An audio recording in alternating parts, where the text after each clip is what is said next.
오늘의 말씀은 여호수아 20장 3절 말씀입니다. 부지 중에 실수로 사람을 죽인 자를 그리로 도망하게 하라. 이는 너희를 위해 피해 보복자를 피할 곳이니라. 아멘.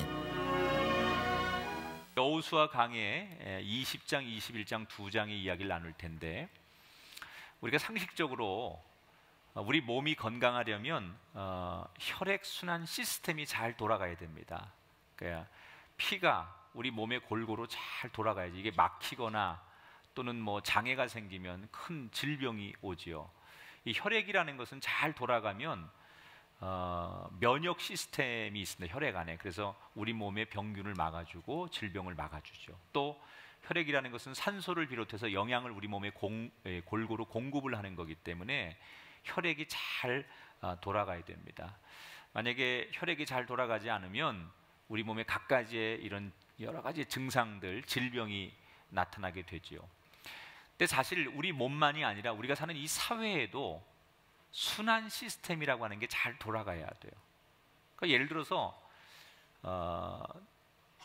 우리가 그 도로에서 신호등이 고장 나면 차가 엉키게 됩니다. 몇 대만 엉키고 고장이 나면 완전히 그냥 모든 게 불편해지고 차들이 빠져나가지 못하면서 굉장히 혼란이 오지요.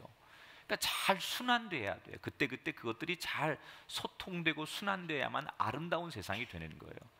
이 세상에 순환되게 하는 기관들이 많이 있습니다. 예컨대 은행이나 금융기관은 돈이 잘 이렇게 돌도록 순환하도록 만드는 게 은행과 금융기관이 하는 일이죠.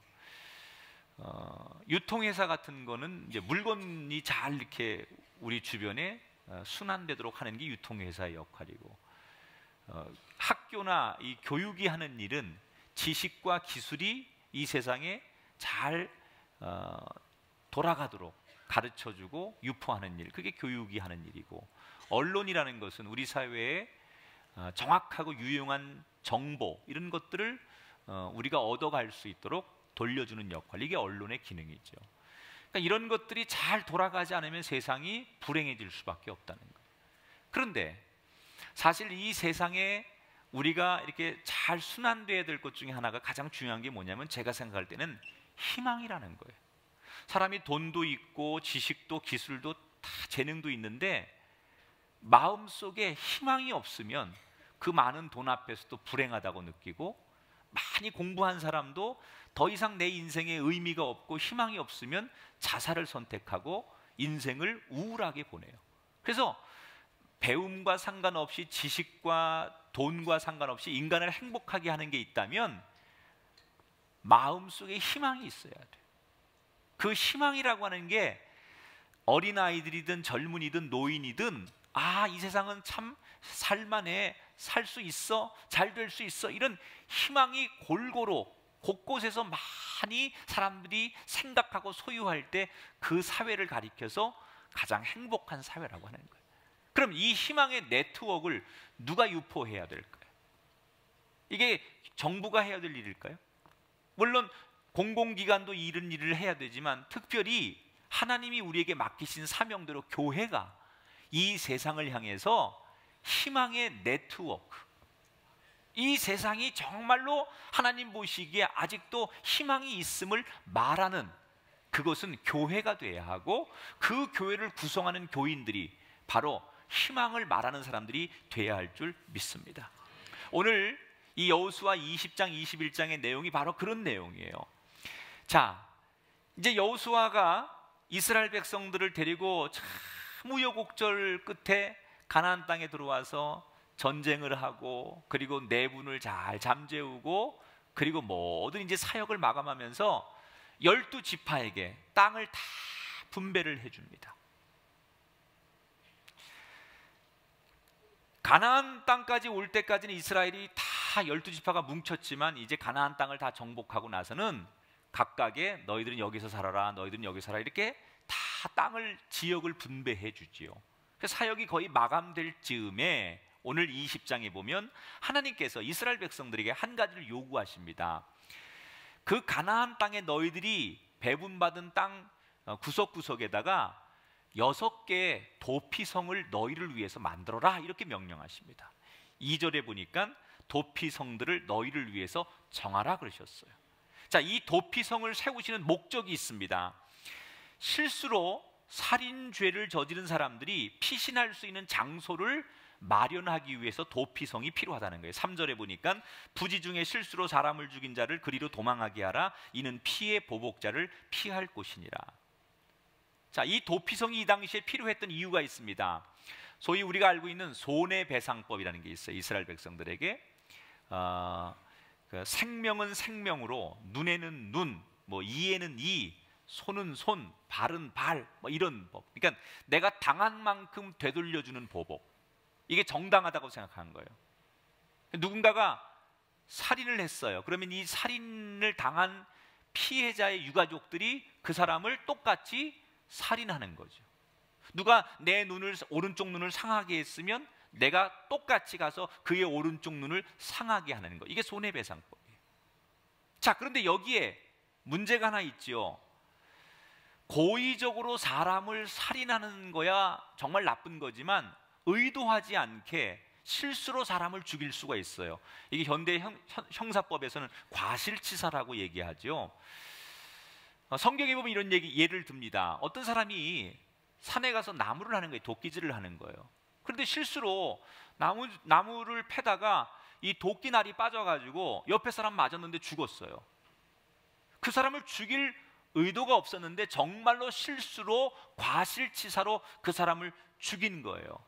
그러면 이 사람을 잔인하게 똑같이 죽음으로 보복하는 것은 너무하다. 이럴 때 과실치사를 저지른 사람들이 재빨리 피할 수 있는 도피성을 마련해 주어라 라고 하나님 명령하시는 거예요. 자, 사진을 보면 지도에 요단강을 중심으로 지금 동쪽에 3개, 서쪽에 3개. 여러분 뭐가 느껴져요? 전 저거 딱 보면서 요즘 이동통신사 기지국 같아요. 가나안 땅 어디에서든지 억울한 일을 당한 사람이 가장 최단 시간 내에 도달할 수 있도록 전략적으로 가장 중요한 곳에 6개의 도피성을 마련해서 누구든 억울한 일이 당하면 글리 피할 수 있도록 만들어 주셨다는 거예요. 일단 살인자가 도피성에 도착하면 원로들에게 찾아가서 자초지정을 얘기해요. 내가 이래 해서 내가 정말 실수로 사람을 죽였습니다. 그러면 그 얘기를 들은 이 원로들이나 제사장들이 이 사람이 정말 고의적인지 과실치사인지를 판단합니다. 고의로 그랬다라고 판단이 되거나 거짓말을 하면 다시 내쫓아요. 도피성에서. 그러나 정말로 과실치사로 그랬다라고 판정이 되면 이 사람을 보호해 주는 거예요. 그 피해자들이 찾아와서 이 사람 내놓으라고 해도 절대 내놓지 않죠. 끝까지 보호해주고 이 사람이 정당한 재판을 받을 수 있도록 그를 안전하게 보호할 의무, 그것이 도피성 안에는 있어요. 자, 그런데 이 6개의 도피성을 누군가는 관리를 해야 되는데 이 6개의 도피성을 총체적으로 관리할 책임을 하나님이 누군가에게 맡기십니다. 그게 누구냐? 레위 지파예요. 레위 지파는 억울하게 생명을 잃을 위기에 내몰린 불쌍한 사람들을 마지막까지 끝까지 보호해주는 아주 중대한 임무를 맡게 되는 거예요. 아무도 보호하지 않는 그 사람을 최종적으로 마지막까지 보호해주는 사랑의 희망의 울타리가 되어주는 역할을 레위 지파에게 맡기셨어요. 여러분, 레위 지파는 뭐 하는 사람들입니까? 레위 지파는 하나님 앞에 제사를 드리는 제사장 지파예요. 그래서 성소에서 하나님 앞에 제사를 드리고 그 들어오는 성물, 여러 가지 제사 드리는 성물, 그리고 제사 용품들 이런 것들을 다 관리하는 사람들이 레위 지파예요. 처음 들어보세요? 다 설교한 내용인데. 그런데 여러분, 12지파 가운데 제사장 직분을 레위 지파에게 맡기신 것처럼 베드로전서 2장 9절에 보니까 하나님이 이 땅의 모든 그리스도인들에게 이렇게 명령하십니다. 너희는 왕 같은 제사장들이요. 저와 여러분에게 부여하신 직책이 있어요. 왕 같은 제사장들이래요. 다시 말하면 오늘 이 땅에 예수 믿는 모든 그리스도인들은 우리가 살아가는 동안 하나님이 우리에게 어떤 직책을 맡기셨느냐? 영적인 레위 지파의 사명을 맡기셨다는 거예요. 레위 지파가 그 도피성에 그 억울한 일을 당한 사람을 마지막까지 지켜주고 도와주는 그 역할을 한 것처럼 이 땅의 그리스도인들이 지금 우리가 살아가면서 해야 될 일이 있다면, 정말 이 세상에서 소외당하고 힘들고 아무도 사랑해주거나 붙잡아주지 않는 정말 마지막까지 간 인생들, 세상이 포기한 그 사람들을 그래도 끝까지 도와주고 마지막까지 희망의 울타리가 되어주는 역할을 해야 될 사람이 있다면, 그건 선생님이 아니요, 정치인이 아니요, 교회 그리스도인이라는 거예요. 우리에게 맡기신 사명이 영적인 레위 지파의 사명이에요. 여러분, 우리가 사는 세상에 보면 이미 세상이 포기한 사람들이 많습니다. 저 사람은 도저히 안 돼. 뭐 전과도 몇 번 되고, 저 사람은 과거 경력도 어떻고, 그래서 더 이상 저 사람은 희망이 없어. 소위 사회적 사망 선고를 내린 사람들이 많아요. 특히 젊은이들일수록, 나이가 젊은 사람일수록 세상에서 저 사람은 안 돼, 쟤는 희망이 없어, 쟤는 더 이상 우리가 제도적으로 구해주거나 도와줄 의미가 없는 애야. 그래서 완전히 그 인생을 포기하는 사람들, 사회적 사망 선고를 내린 사람들이 너무너무 많아요. 여러분, 요즘 복지가 굉장히 우리 사회의 화두입니다. 복지라는 것은 사회적 극빈자나 어떤 도움이 필요한 사람들에게 물질적으로 여러 가지 제도적으로 돕는 거 복지예요. 좋지요. 그러나 물질적으로 도와주는 그런 복지 말고도 저는 이 세상에 완전히 세상이 포기한 사람들을 끝까지 누군가는 그들을 보호하고 그들을 다시 일으켜주는 일을 해야 된다고 생각해요. 여러분, 요즘은요, 사람들이 못 쓴다고 버린 쓰레기도 다시 재활용을 해서 이 쓰레기도 다시 재창조하는 시대예요. 하물며 천하보다 귀한 한 사람의 생명을 살려내는 일, 이건 너무나 값지고 귀한 일이기 때문에 교회는 세상과 다르게 세상이 포기한 사람이고 세상이 이미 다 두 손 들은 사람일지라도 우리는 끝까지 그 사람을 붙들고 최후의 보류가 되어주는 역할, 이것이 이 땅의 그리스도인들에게 주어진 사명이라는 거예요. 지난 7월 24일 동아일보에 소개된 기사입니다. 13살짜리 무법자 소년의 이야기가 소개됐어요. 이 중학생은 우리나라 형법이 만 14세 미만의 사람은 미성년자로 여겨서 입건하지 않는 것을 악용해서 작년 12월부터 올 7월 달까지 수십 건의 범죄를 저질렀어요. 이 13살짜리 아이가 저지른 범죄가 절도가 28건, 그리고 강도가 1건이에요. 이런 아이들을 가리켜서 법원에 의하면 촉법 소년이라고 합니다. 만 10세에서 14세 미만의 범죄 행위를 한 청소년들을 가리켜서 촉법 소년이라고 하는데, 이런 촉법 소년의 수가 매년 37% 이상씩 증가하고 있다는 거예요. 그러니까 어려서부터 전과자가 되고 세상에 앞에 아예 내놓은 아이들, 부모도 버리고 학교도 버리고 사회도 더 이상 이런 아이들을 케어하지 않으려고 하는 아이들이 점점 많아지는 거예요. 그럼 이런 아이들은 세상에 나가서 약물 중독자가 되거나 방거리를 떠도는 인생들이 되거나 학업을 포기하고 타락한 성문화에 빠져들 수밖에 없어요. 아무도 이런 아이들에 대해서 인간 취급을 하지 않아요. 누가 이런 불쌍한 영혼들에게 마지막까지 보호자가 돼주고 그들의 울타리가 돼줄 수 있습니까? 정말 이 세상 살면서 누군가 기대고 싶은데 아무도 자기 자신을 믿어주지 않는 그 세상에 조용히 가서 자기의 그 속상함을 이야기할 수 있는 마지막 최후의 보류는 어디에 있습니까? 세상의 법은 정확합니다. 그러나 교회는, 하나님의 법은 더 넓게 관용하는 거예요. 오늘 그리스도인으로 이 자리에 앉으신 여러분, 여러분에게 부여된 사명이 레위 지파입니다. 도피성의 역할을 감당하는 교회, 그런 성도가 되시기를 주의 이름으로 축원합니다. 우리가 도피성을 관리하는 책임자들이 되어야 된다는 거예요. 자, 이 레위 지파 사람들의 특징 가운데 하나가 뭐냐면, 여호수아가 가나안 땅에서 레위 지파를 빼놓고 나머지 지파들에게는 땅을 다 분배해요. 그런데 레위 지파는 땅을 분배받지 못하지요.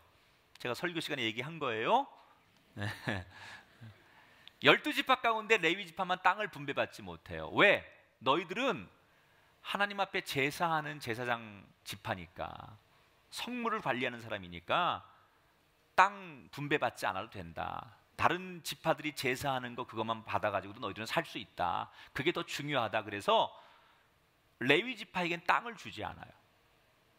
근데 그들이 자기들 구역이 없으니까 레위 지파는 할 수 없이 여기저기서 가나안 땅 흩어져 살게 돼요. 그래서 레위 지파 사람들이 요단강 동쪽에도 흩어지고 서쪽에도 흩어지고 막 흩어져서 나중에 보니까 이 레위 지파 출신들이 48개의 도시에 흩어져서 살더라는 거예요. 아까 말한 6개의 도피성을 포함해서 42개, 그래서 총 48개의 도시에 곳곳에 다른 지파들 도시에 들어가서 레위 지파 사람들이 사는 거예요. 그 여기서 이상한 게 하나 있어요. 레위 지파 사람들은 성소에서 제사하고 성물을 관리하는 사람이기 때문에 성소 가까운 곳에서 살아야만 늘 하나님 앞에 나가서 제사 드리고 이 성물을 관리하고 그런 게 효율적인데, 하나님은 왜 레위 지파 사람들을 그렇게 수십 킬로미터 떨어진 곳으로 다 여기저기 그들을 흩어 놓으신 걸까? 효율성으로 따지면 그들이 한 곳에 모여 있어야만 그들의 일을 하기 좋을 텐데, 하나님은 그들에게 땅을 주지 않고 여기저기 그들을 흩어 놓으셨어요.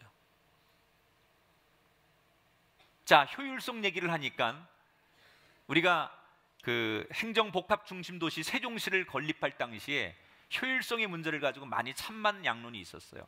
세종시를 찬성하는 사람은 지역 균형을 위해서 이게 수도권에 중심되어 있는 이런 모든 공공기관이나 이런 것들이 좀 지역 균형 발전을 위해서 지방으로 이전될 필요가 있다 해서 적극 찬성을 했죠. 근데 반대하시는 분들의 논리는 뭔가요? 국가 업무가 너무 비효율적이다. 예를 들어서 국회는 여의도에 있는데 뭐 매번 공무원들이 올라올 수도 없고 이게 효율적으로 업무가 돌아가지 않으면은 결국 우리나라는 지역 균형은 될지 모르지만 이런 글로벌 시대에 국제적인 관점에서는 굉장히 비효율적이기 때문에 나라가 어려워질 것이다. 이런 논리로 반대를 했어요. 최근까지 이 논란은 이어지고 있죠. 현재 이전한 공무원들이 자리를 잡지 못하고 여전히 어려워하고 있는 그런 소식들이 언론을 통해서 계속 보도가 되고 있으니까. 그래도 세종시 건립은요, 지금 그 최첨단 교통수단이나 통신기술이 뒷받침 상태에서 발생한 거니까 그나마 낫지만요, 지금 이 여호수아 시대의 레위 지파는 지금으로부터 3000년 전에 교통수단이나 통신시설이 전혀 없는 곳에서, 그러니까 수십 킬로미터 떨어진 곳에서 성소까지 매일 오거나 예배 제사를 드릴 때마다 오고 가는 과정이 너무나 힘들고 고통스러운 거예요. 그러니까 매번 그걸 반복한다는 게 너무나 비효율적인 거죠. 3000년 전의 이야기니까. 그런데 그걸 알면서도 하나님은 레위 지파를 왜 그렇게 여러 곳에 흩어 놓으신 걸까? 여기에는 하나님의 의도하심이 있어요. 자, 12지파가 다 흩어졌어요. 그런데 하나님 말씀을 제일 잘 알고 그 말씀을 전하고 늘 제사 드리고 은혜가 충만한 지파는 레위 지파밖에 없어요. 이 당시에는 3000년 전에는 글을 몰라요. 사람들이 책이라는 게 없어요. 그래서 뭘 배울 수가 없어요. 사람이 직접 가서 전하는 게 유일한 가르침이에요. 그런데 하나님의 말씀을 전할 수 있는 지파는 12지파 가운데 레위 지파밖에 없어요. 그러면 효율성 때문에 레위 지파만 모여서 자기들끼리 살면 그들은 거룩한 도시를 만들고 그들은 늘 은혜가 충만할 수 있지만, 나머지 지파들은 하나님 말씀을 들을 기회가 없고 하나님의 은혜를 그들이 나눌 기회가 없기 때문에 점점 그들은 타락할 수밖에 없어요. 그래서 하나님은 레위 지파가 좀 불편하더라도 나머지 지파들에게 하나님의 말씀을 전하고 가르칠 수 있는 사명을 레위 지파가 감당하기를 원하신 거예요.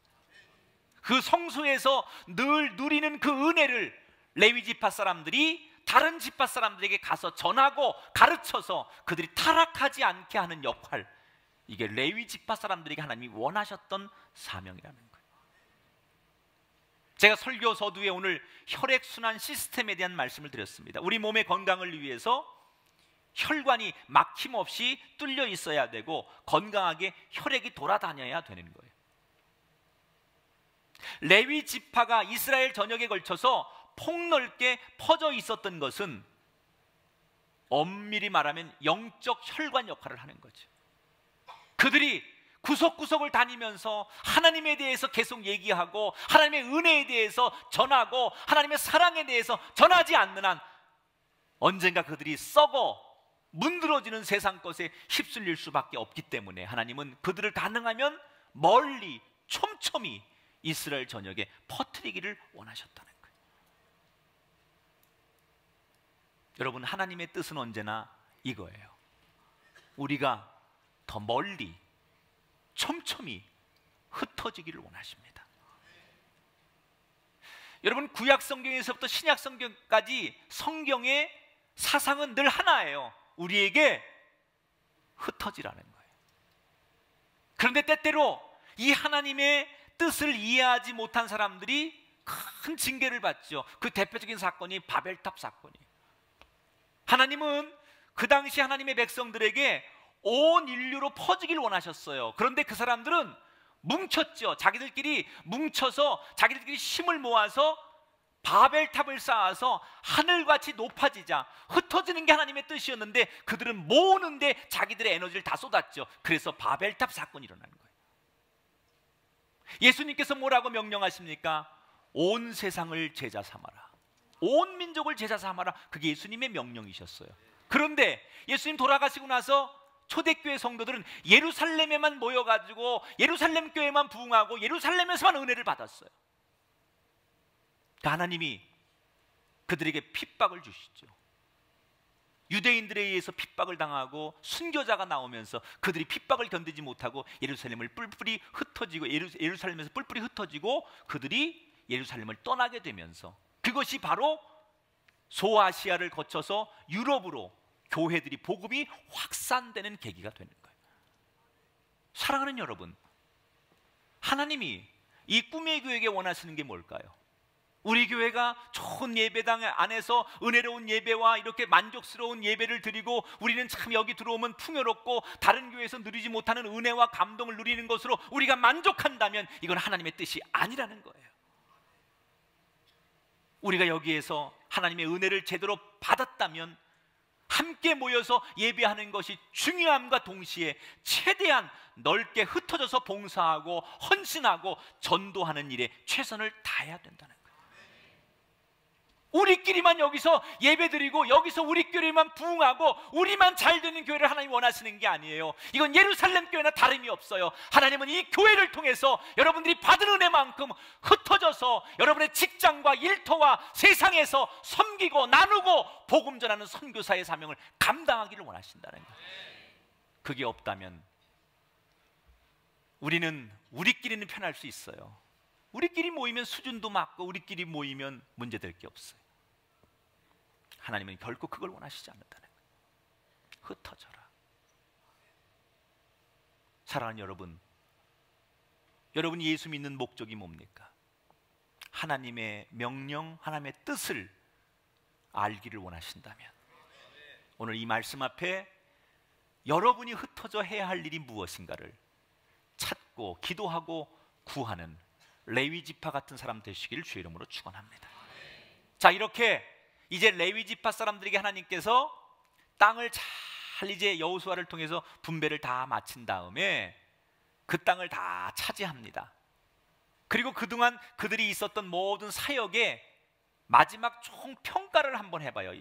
이스라엘 백성들이 그 평가의 총평 결과가 어떻게 나오느냐? 21장 45절에 그들이 걸어왔던 모든 사역의 총평 결과를 이렇게 표현합니다. 같이 읽어봐요. 시작.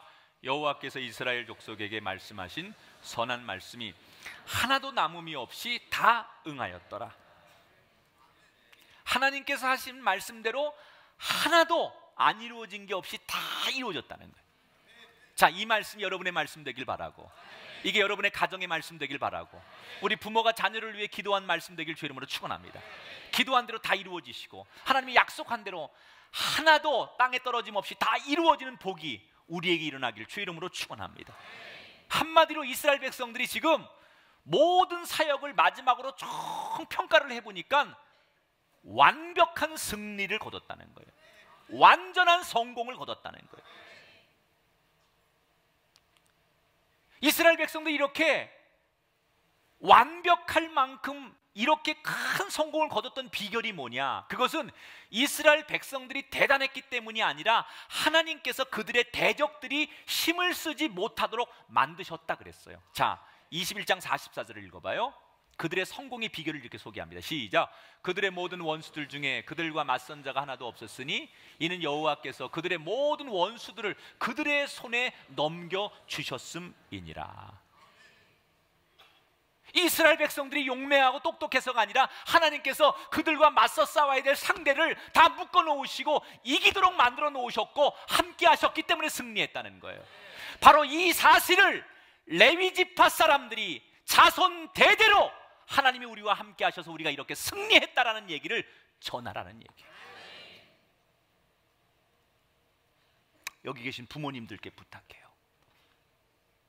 내 신앙만 잘 지키는 게 중요한 게 아니에요. 믿음의 대를 이어가는 거. 부모의 역할이라는 게 뭐냐?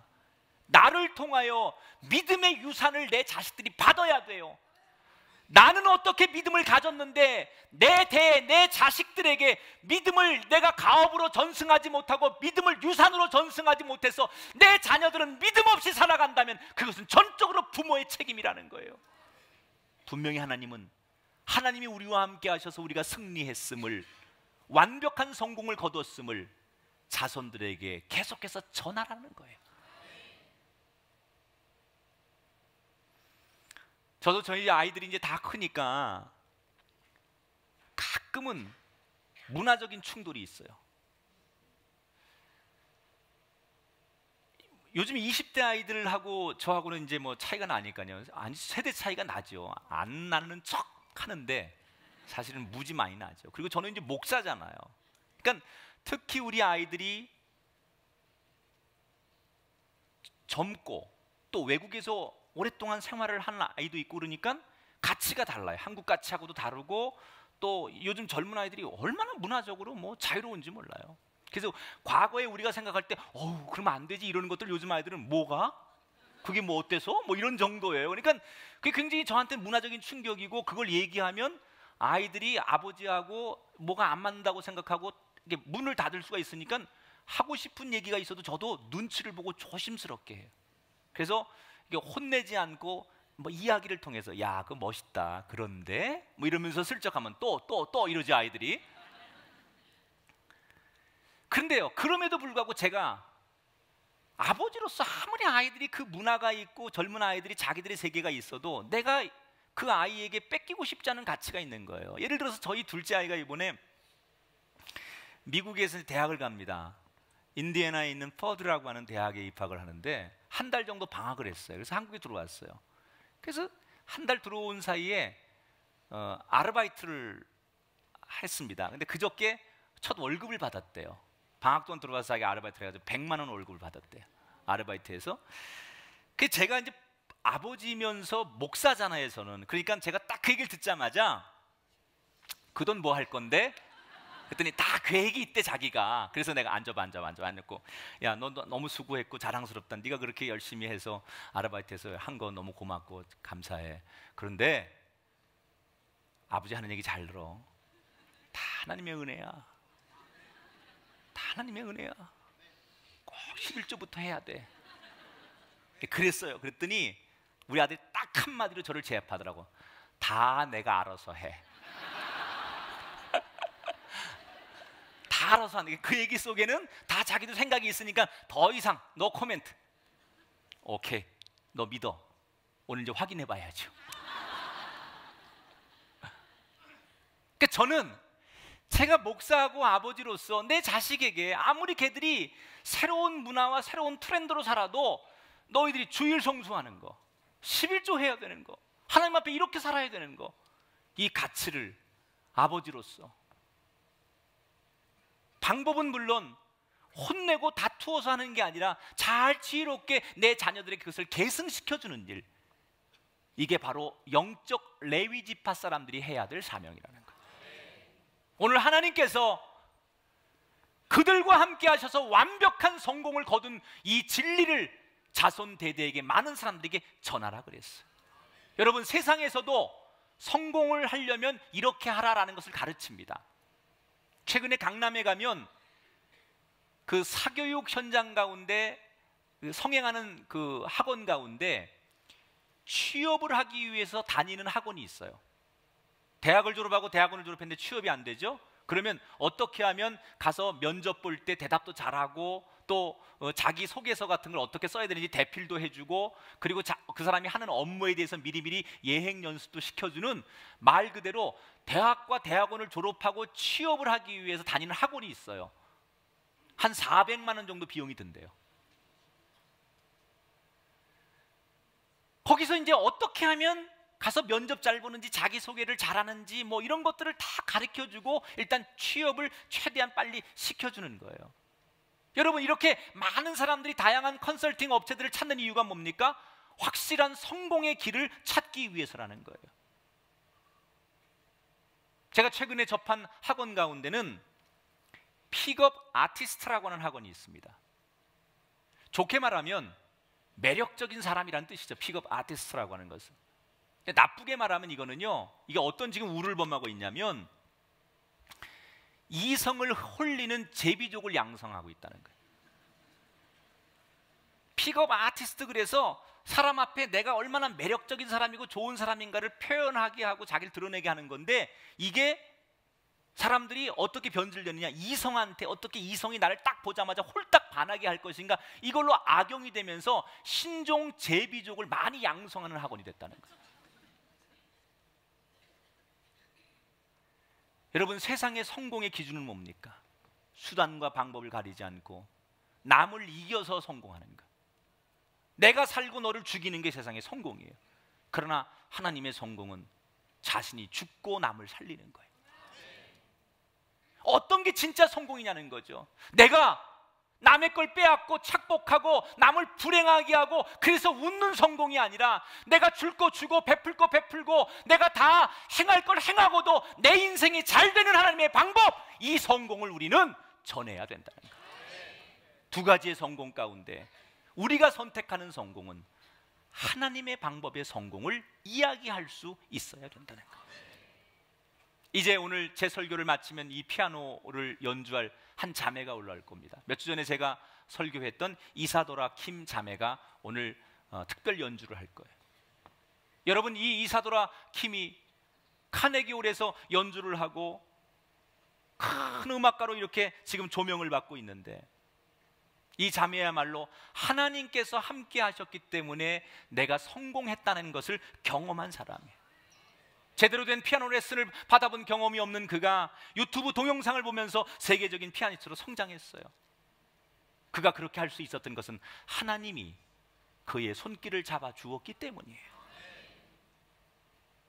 오늘 저는 그 자매의 고백이 우리의 고백이 되고 우리의 간증이 될 수 있도록, 여러분, 이 연주를 들으면서 하나님, 나도 저렇게 되게 하옵소서. 하나님의 손길로 나의 인생, 나의 자녀의 인생이 저렇게 성공자 될 수 있도록 하나님 축복하여 주옵소서. 그런 은혜를 체험하는 저와 여러분이 될 수 있기를 주님의 이름으로 축원합니다.